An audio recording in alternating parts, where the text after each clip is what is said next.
Hello friends, and welcome to another episode of Reality Check.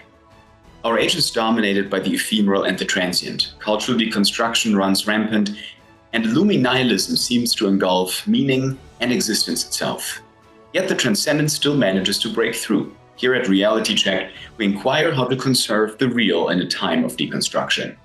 Today I'm very excited to welcome Ravi Scott Jain, a graduate scholar in science and religion at Oriel College, Oxford, pursuing his doctorate in theology and co-director of the Masters of the Arts of Teaching at the Templeton Honors College near Philadelphia. He has co-authored a variety of books, such as The Liberal Arts Tradition, A Philosophy of Christian Classical Education, and A New Natural Philosophy, Recovering in Natural Science and Christian Pedagogy. His third book, The Enchanted Cosmos, Mathematics and the Logos Who is Love, was released in 2023. He taught calculus and physics at the Geneva School in Winter Park, Florida for many years and has taught a class on the scientific revolution. He has given more than 150 talks and workshops throughout America, Africa, and China on topics related to education, theology, philosophy, mathematics, poetic knowledge, and science. So I'm very, very happy to welcome here Ravi Jain. Hi, Ravi. Thanks for being with us.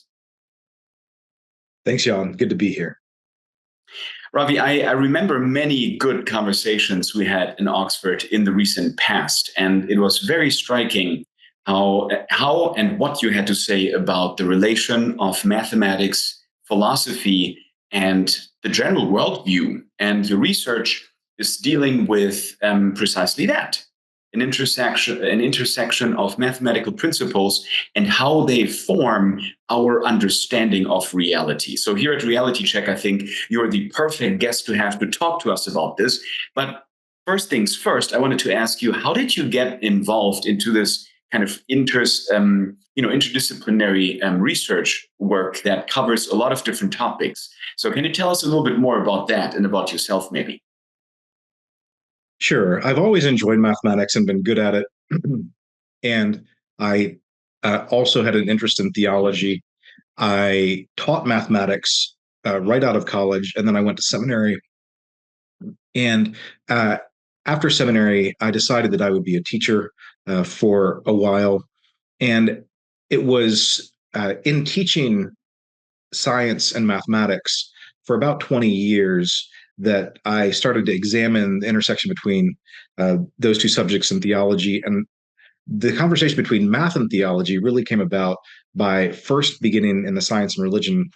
And after about 10 years of considering science and religion topics, things like the laws of nature, miracles, those kinds of issues, I started to wonder if a lot of the conflict that people ascribe between science and religion is actually due to the way we think about mathematics, the way we mathematicize the world. Because a lot of what people think about when they think about the science are scientific laws, or the kinds of things God can't break these scientific laws because because that would be impossible. And yet the way that we mathematicize the world, there may be multiple ways to do so. So it wasn't the first thing that came to my mind.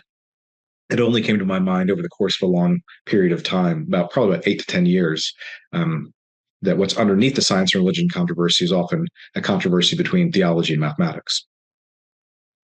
When you say mathematicize the world, what do you mean by that? I feel like we're going down a rabbit hole here, but despite that danger, could you break that down and unpack that a little bit for us?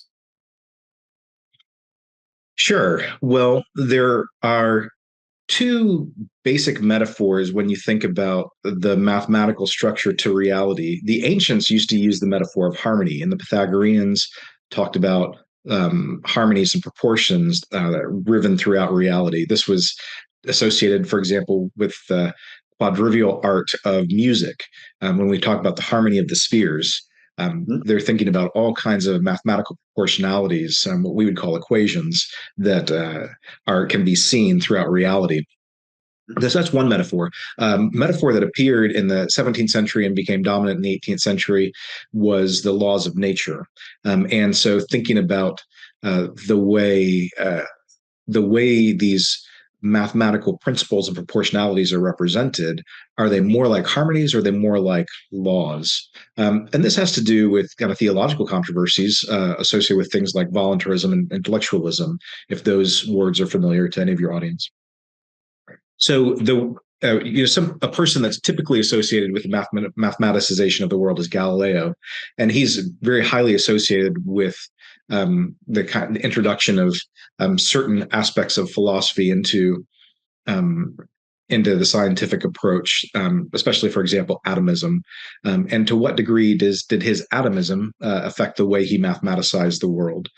Descartes is the same way, and I think both of those are very interesting case studies for looking at their mathematics and their philosophy. This is really fascinating. So you mentioned two authors that really stand at the threshold of modernity. So Galileo in the more scientific realm, and Descartes in the scientific, mathematical, and then also, well, philosophical realm.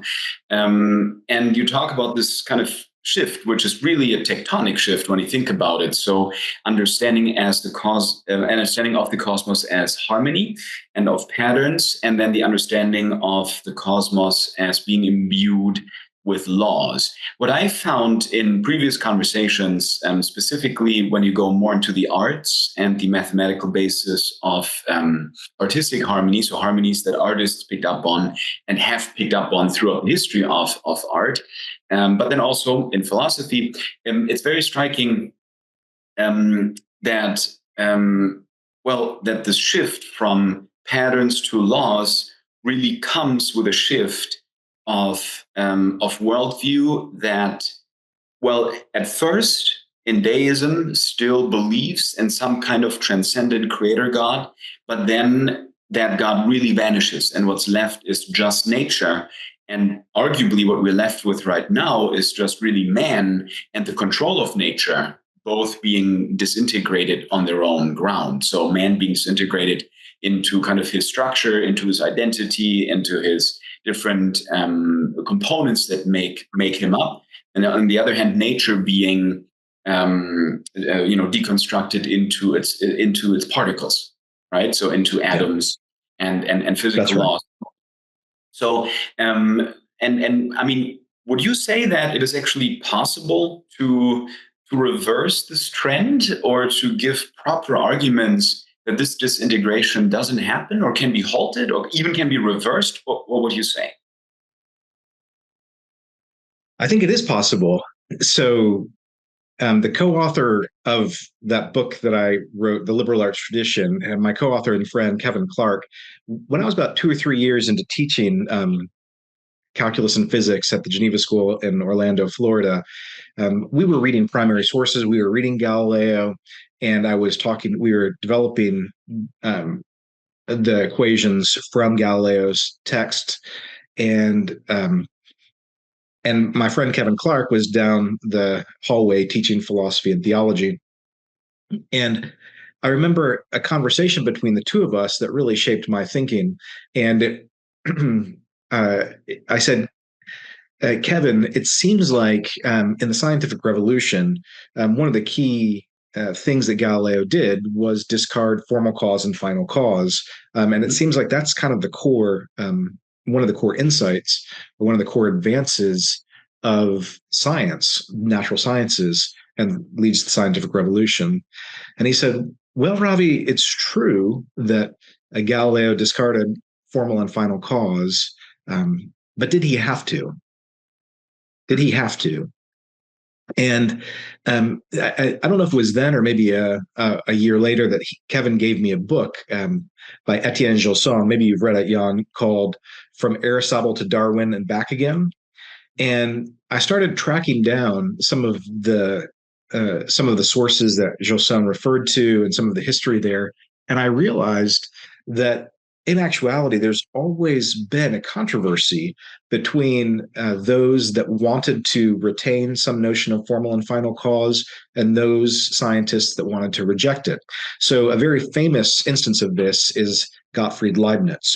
So Leibniz, he very interestingly wanted to retain formal and final cause. He thought that too much had been lost in the Cartesian revolution and the movement towards atomism, and that we needed to retain some principles.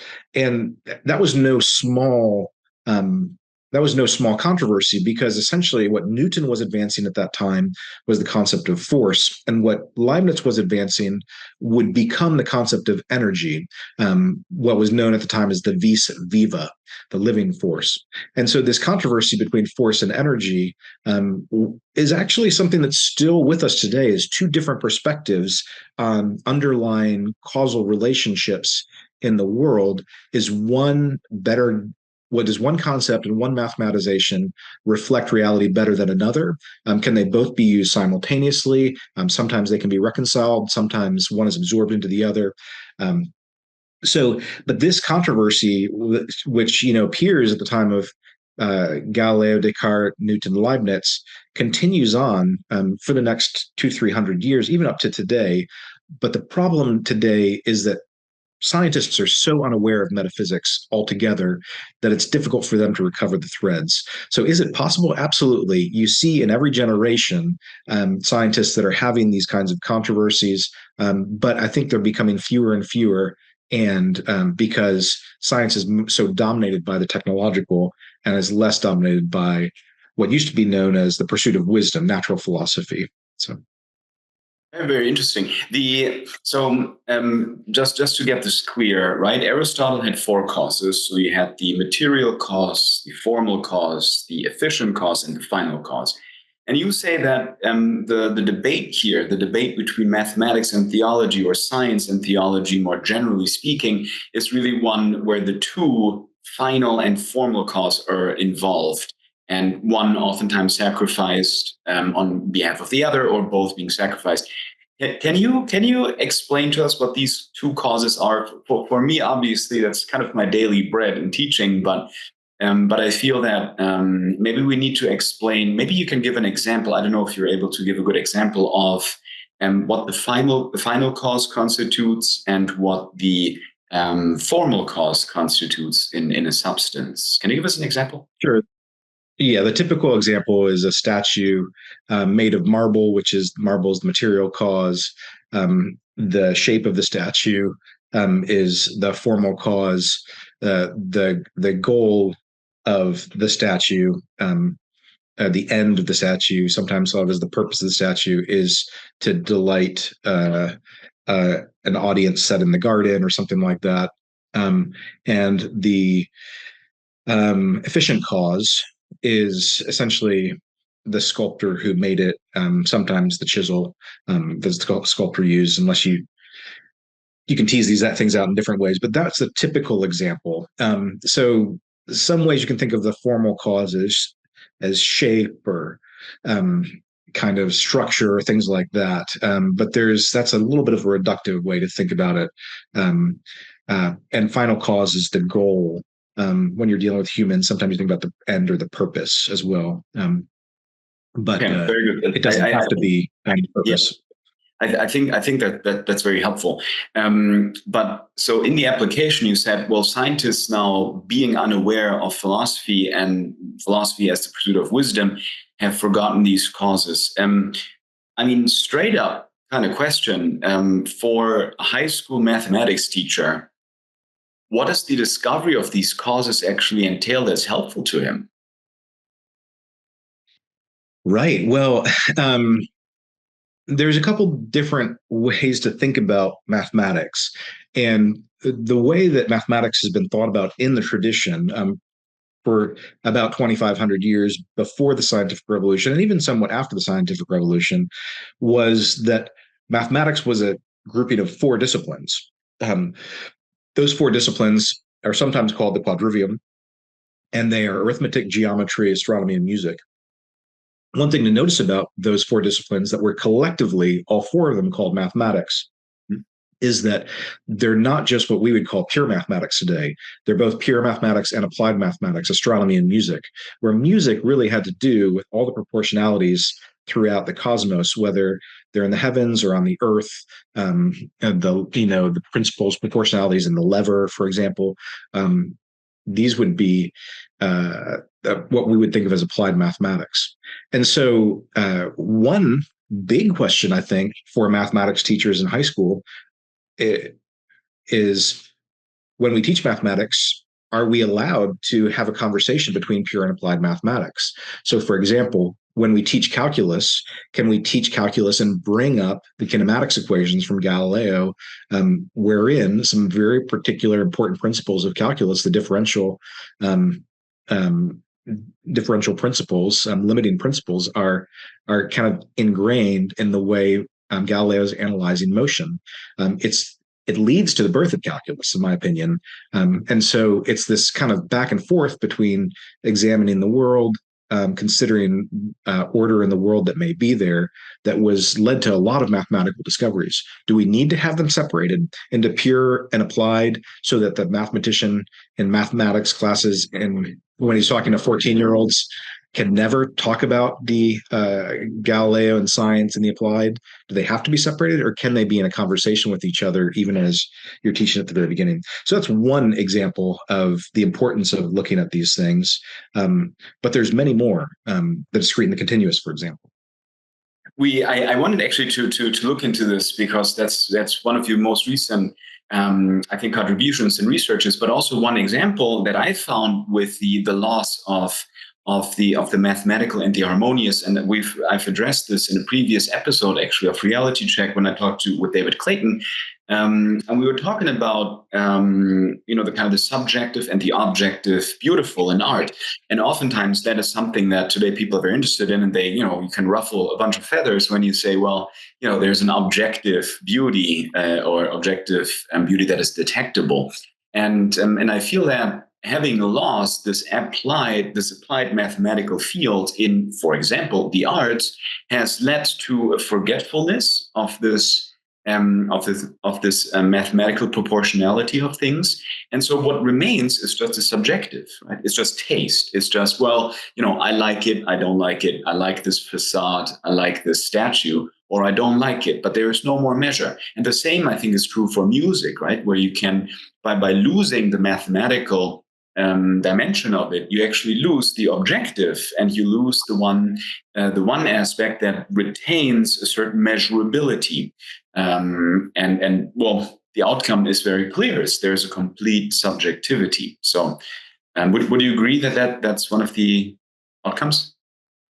Absolutely. I mean, it's funny. I was reviewing some definitions of beauty yesterday, and from Augustine on, you can see, and it comes from the ancients, Pythagoreans, that harmonious proportion is one of the hallmarks of beauty. And proportion, again, harmonious proportion is code word for mathematics. It's code word for ratios. So they all know when they're using that they're invoking mathematical language there. So absolutely, I agree with you. Yeah, I like that. That's code. I think we need to decode that more, and that's generally helpful for our audience and each one of us, I think. Very good. Well, you mentioned discrete and continuous quantities. I'm not gonna even ask you a question. You gotta explain what that is, because I wouldn't even know what question to ask regarding. So why are those quantities so important? Well, so when we think about then how many students are in a room, we can say there's 3, there's 7, there's 15. Those could be possible answers. We're not going to say there's 4.5 students in a room. Maybe if we're making a joke, but outside of a joking context, there's a discrete number of students in a room. It's because students are indivisible. There are lots of things in the world that are indivisible, in a certain way, at least. Now, on the other hand, if we say, how much water do we have here, we would give a measure of magnitude. Why? Is because the water is taking up a certain amount of space, and that space is continuous. And if we think about how far we have to walk from here down to the end of the block, that's a certain amount of space. but if you divide that in half, that's half as much. You could divide it in half again, and half again, and half again, and that process never stops. It's because that distance, that space is continuous. It's divisible ad infinitum. Now, these topics and concepts play a big role in the birth of calculus, which is a topic that I taught. And so you can see people like Pascal thinking about sequences of discrete numbers and series of discrete numbers. So adding, for example, 1 plus 2 plus 3 plus 4 plus 5 plus 6, what's the sum? Or adding 1 plus 4 plus 9 plus 16 plus 25, the sum of the squares, the sum of the cubes, those kinds of things. And then thinking about the relationship of those issues to the area under curves of various sorts. So there's a big interplay between discreteness and continuity in mathematics itself, because it leads to calculus concepts that are very important. But it's also important for the way we think about the nature of reality, because if we treat if we treat things that are supposed to be discrete as though they're continuous and divisible, that can be a problem. If we talk about an apple, or we've got 7 apples, and if the grocer, instead of giving you 7 apples, he gave you 6.5 and then a half of another apple, you would be upset because that would go bad in your fridge. And so we have to treat things according to their nature. And this conversation between discrete and continuous has extraordinary philosophical implications that have been recognized since the time of Plato and Aristotle, or the Pythagoreans onward, which could lead us down so many rabbit holes. But as aspects about soul and body, the nature of family and community and country, and all kinds of things.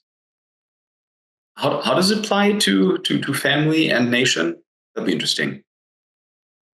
Well, I just think at first you've got to talk about the one and the many. And so the nature of unity and multiplicity, what is it? And so an easy way to get to the conversation about the one and the many is an organism, right? So if we talk about a frog, is a frog just a jumble of individual atoms? And this is kind of Descartes' position, that a frog is just an automata that is basically, all of its atoms are little machines that are working together to make it into a little puppet, a meat puppet. And some have said, it's awkward, but kind of a funny phrase.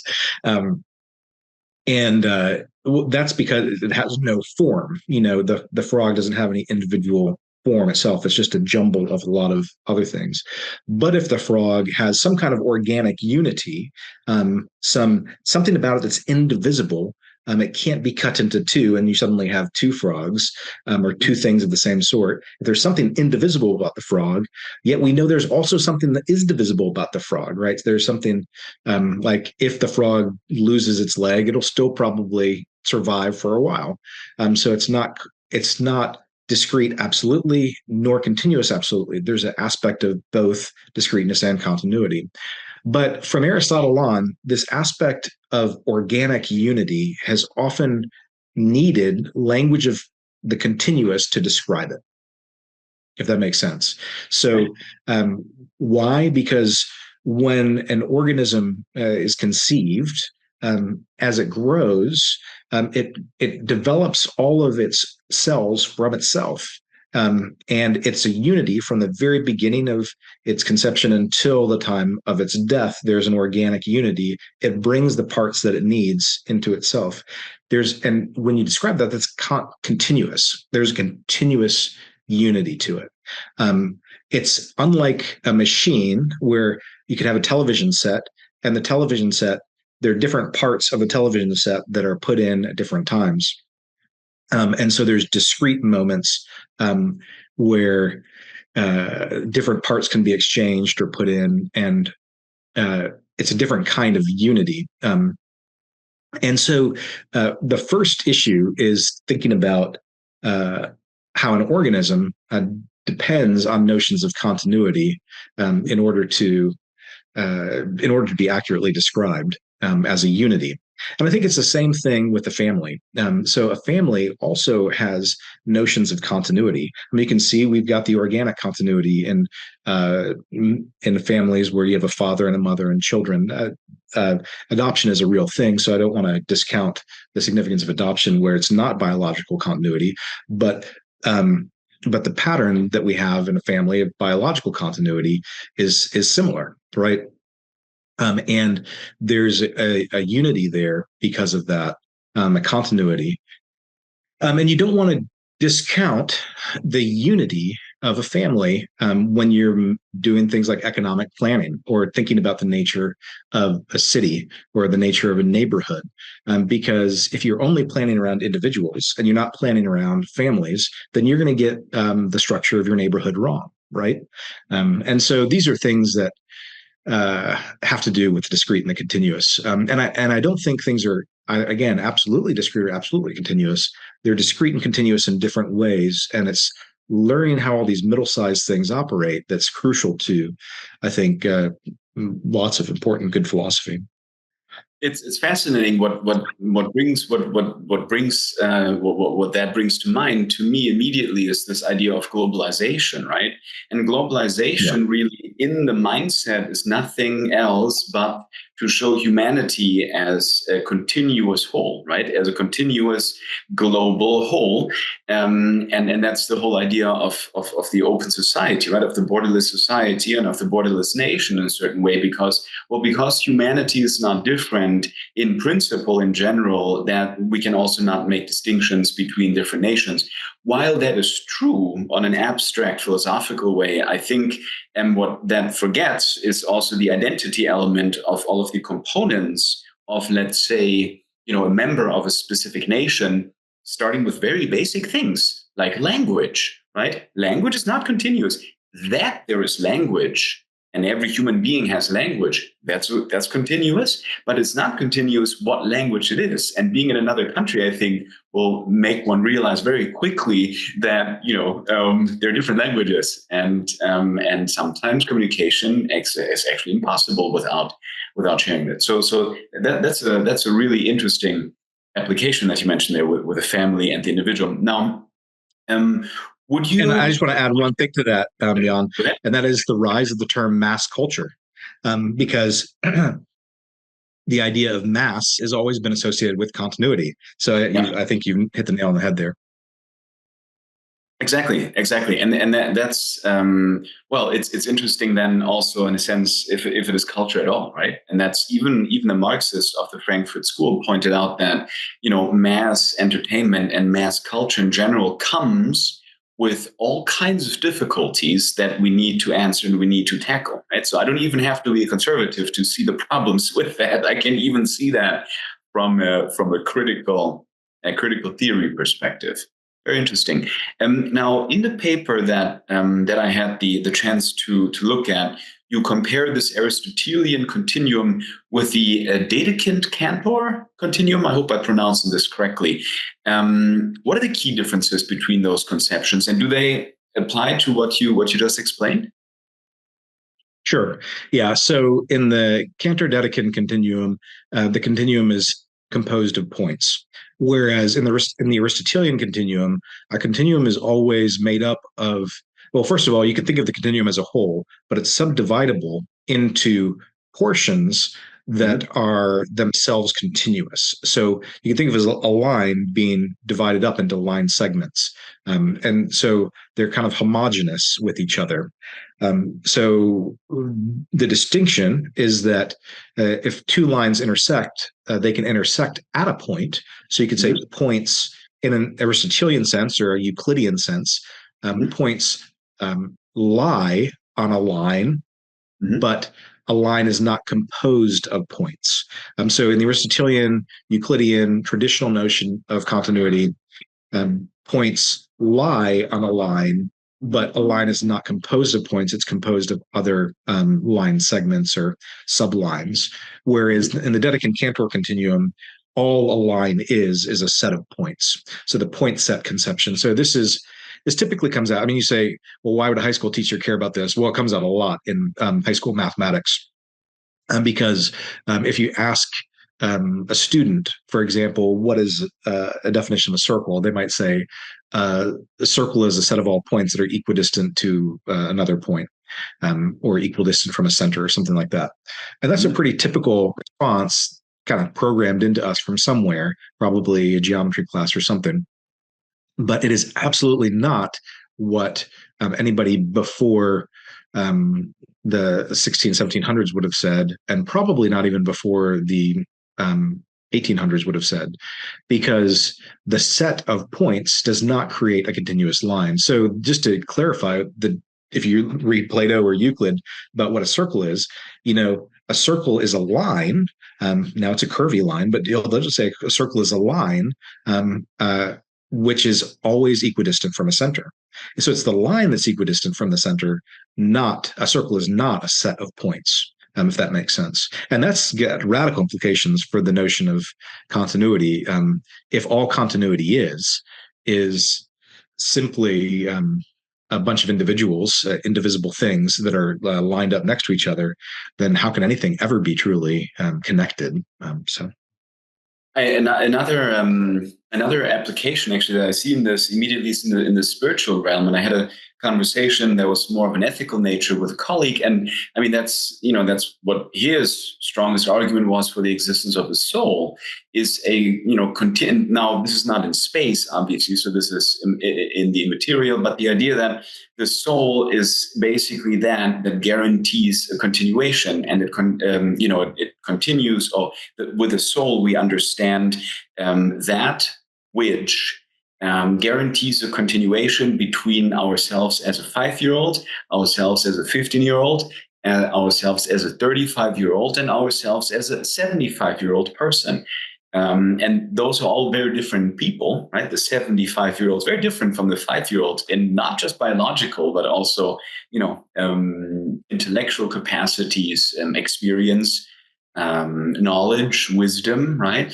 But there is a continuation. And so the unity then of the soul, so this discrete unity, guarantees that we can actually speak about a person. Am I getting this right?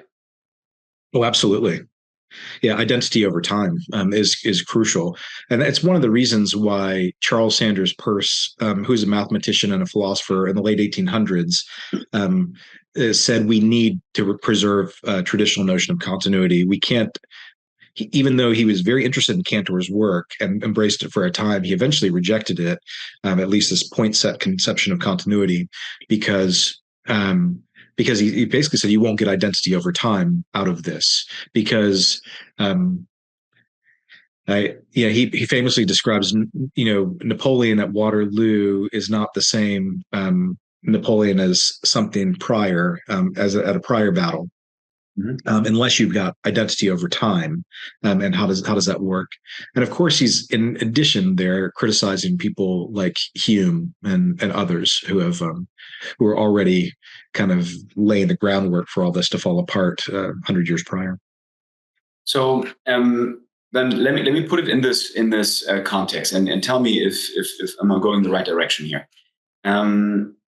For a student, and for anybody for that matter, to understand that there is not just a continuum, but a discrete quantity, such as in his own self-existence, or the existence of his family, or the existence of his nation, or of another nation for that matter, he or she will realize that there must be a reason for that discrete quantity. And by asking for the reason for the discrete quantity, he or she will automatically ask for a final cause of the existence of this discrete quantity. So why am I, as a person, closed up in a certain sense in myself? And that finality will ultimately lead him to the final cause of understanding his existence. That's really interesting. So formal cause, again, since the time of Aristotle, has been associated with discreteness. So that identify, but identity over time is identified with continuity. So you're asking, as soon as you identify the discreteness of a formal cause or a soul or something distinct about a person, it also leads them to ask, where am I going over time? A final cause. So I like that, Jan. I don't think I'd thought through that before, but I like the way that you put that together. Well, I mean, you are the master explainer in this conversation, so I'm just taking what you're teaching, and I'll take it to the next level. I apply to my problems, Right. right? I like it. Isn't that what a good conversation is all about? Anyways, but see, this is why I have our conversations always in dear memory. Anyways, very good. So this makes a lot of sense. So basically, the discrete quantity is tied to the formal cause, but then the formal cause also is tied, as you said in the very beginning, to the final cause, and we need to be aware that these are somewhat connected. Now, your current work, I mean, are you working on a book, or are you working on a course? Are you working on a didactic or pedagogy in mathematics that actually tackles these problems for students and that can actually be used in schools? What's the situation? Yeah, that's a great question, Jan. So I regret to say that Enchanted Cosmos actually hasn't come out yet. It didn't come out in 2023. It's supposed to come out in November 2024. Fingers crossed. The publisher has got the proofs right now, working through them. So that'll come out with Classical Academic Press, and that is it's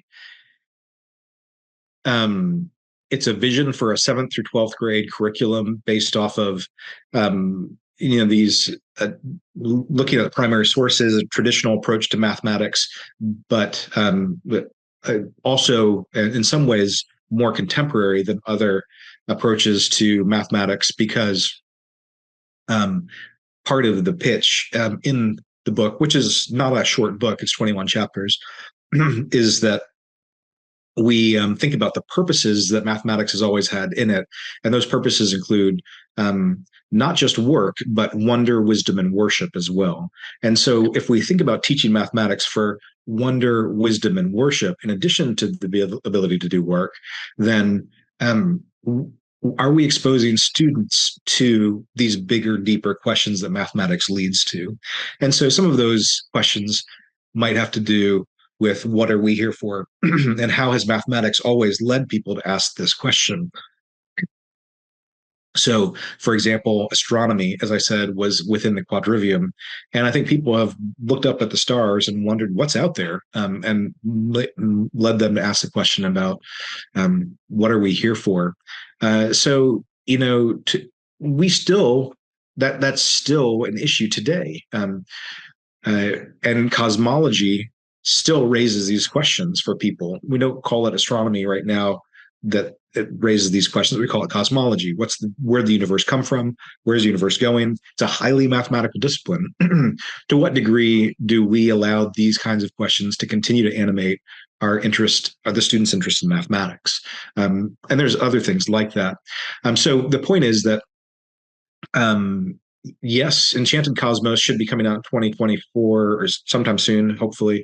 And it's talking about 7th through 12th grade mathematics curriculum that talks about discrete and continuous, transcendent and immanent, the nature of causality in mathematics, laws versus harmonies, and how to rethink the curriculum through that lens. And I'm also in conversations with the same publisher to whether or not we can produce a proper 7th through 12th grade curriculum to reflect these themes. So textbook by textbook kind of thing. So those are two aspects. And then there's, of course, my dissertation at Oxford, which hopefully will be finished in the near future on the discreteness and continuity, and does the world have a Trinitarian imprint? And if so, do we need both discreteness and continuity to see this Trinitarian imprint? So those are the three kind of big projects that I have in my research now about all these themes about math and theology. I see, that's fascinating. So by bringing in the Trinitarian vision, you're actually able to connect in a certain way the discrete and the continuation, right? And the quantity, because in the Trinity, you would have three different persons, which are discrete, but then you also have all three in one Godhead, which is obviously a continuous relationship that where one, let's say, is linked into the other and is linked with the other. So that's fascinating. That's fascinating. One substance. That's right. Absolutely. Yeah. And if they're one substance, and yet but we've lost the ability to talk about substance, then how do we keep traditional theology? And in order to talk about substance, you need to have a principle of continuity. So if you eliminate the principle of continuity, you get rid of the notion of identity over time, and you get rid of the notion of substance. You can also get rid of the notion of causality, which is another important concept for talking about the Trinity, or anything that would have a Trinitarian imprint. So things with Trinitarian imprint have the ability to cause things as well. So because they exist, and that's a Eleatic principle. To be means to be able to act or to be acted upon. So right. So very good. So let me summarize this just ever so briefly, and then maybe I can offer one more closing question. But so you're basically saying that if we continue with the mathematics as we have done for the last, well, since Galileo, or maybe just for the last 250 years, what we risk is that a student, and a person for that matter, sees everything in a continuous whole that is homogeneous, that is homogenized in the different particles that are ultimately all the same, and the atoms of a plank of wood are the same than the atoms of of a human child, and thus materializes all of reality. That person would lose the capacity to see the discreteness in the different substances, lose a sense for the formal cause, so for its inherent natural principle, and also would lose then that the teleology, so the end and the finality of that substance going somewhere and coming from somewhere. So that would all get lost. Whereas what you propose, which is a new vision of looking at discrete and continuous quantities from a mathematical, philosophical, and generally classical point of view, and it would allow the student, and the person for that matter, it would allow the student to be able to see the discreteness in quantities, to, create an equilibrium between the discrete and the continuous quantities, and thus live a qualified life, having a qualified worldview where he can see the application of that from the kind of lowest life form up until even the divinity. Is that what you're saying? I think that was very well said, Jan. Yeah, I mean that atomism and holism can tend to be the mirror images of each other and kind of do the same things. And what we really need is the significance of middle-sized things, persons, communities, families, neighborhoods, the church, and an ontology of all these things, because I think that more reflects the life of the Trinity in lots of ways. So I think you said those things very well. The only thing I'd add is that it's probably not exactly a new vision. I mean, and I think that this is just recovering a very traditional vision that is deeply Christian, but is also something that was the ancients recognized as well. Because for them, the quadrivium, the other thing about the quadrivium, besides being pure and applied, was that two disciplines of the quadrivium were considered discrete: arithmetic and music, and two disciplines were considered continuous: geometry and astronomy. And so they had this division kind of baked into the nature of their thinking about mathematics as well. And again, for them, nothing was absolutely discrete or absolutely continuous. Things had a discrete sense and a continuous sense, and it took wisdom to recognize how they go together. So I'd love to see the recovery of mathematics for wisdom's sake, natural philosophy, and all governed harmoniously by a good Trinitarian theology. Very nice. Now that you've kind of tackled the subject and from different perspectives, is this something that you want to do for the rest of your life, or do you think that you're going to take it another place and you're going to even tackle another big problem that's on the horizon? What's on the horizon for you? Well, I mean, what this has led me to is just metaphysics and the importance of Christian metaphysics, thinking about these things more deeply. And I think that discreteness and continuity are an important conversation that in some ways is foundational to issues in transcendence and immanence and issues in causality. So when I say transcendence and immanence, I might even be thinking about issues of soul and body. So material versus material cause versus formal cause, things like that. And when I think about causality, back to the question of laws of nature versus harmony and, is which one is the better metaphor for mathematical order in the universe? So I think there's still lots to follow up on. I don't know if that's part of the same project or it's probably 2 or 3 or 4 different new projects, but there's so much still here that I'd be happy to work on this probably. What do I have left? In 20, 30 years, maybe. So yeah. Hopefully many. And that also will give us another chance to have you back on Reality Check. That'd be great. Yeah, this has been delightful, Jan. Thank you so much. Thank you, Ravi, for coming along. This is great. And all the best for your projects. And we'll be in touch.